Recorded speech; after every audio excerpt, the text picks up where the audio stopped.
AI कितना smart हो रहा है, ये सब सच है या बस हाइप? चलिए देखते हैं।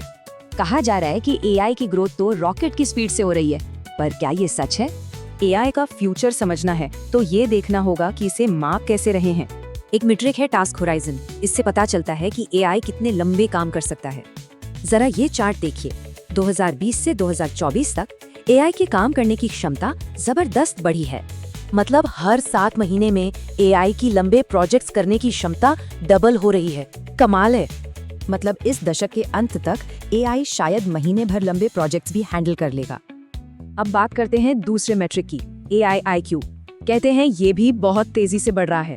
एक एनालिसिस के हिसाब से टॉप एआई का आईक्यू हर महीने 2.5 पॉइंट्स बढ़ रहा है। अब जरा आईक्यू का ये गैप देखिए।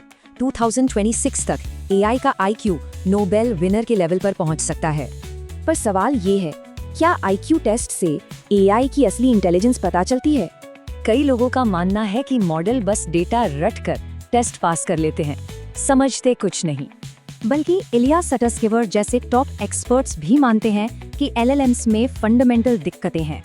पहली बड़ी दिक्कत है जनरलाइजेशन गैप। एआई असली दुनिया की नई प्रॉब्लम्स पर अटक जाता है।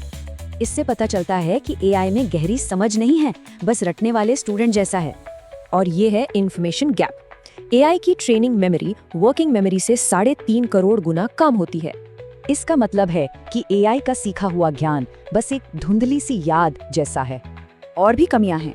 एआई लगातार सीखता नहीं और ना ही उसका कोई असली लक्ष्य होता है। तो एक तरफ है जबरदस्त टेस्ट स्कोर और दूसरी तरफ है एआई की बुनियादी कमियां। तो बड़ा सवाल ये है, क्या ये असली इंटेलिजेंस की तरफ का रास्ता है या सिर्फ एक बेहतरीन नकल? एआई पर ऐसी ही और जानकारी के लिए लाइक, शेयर और सब्सक्राइब जरूर करें।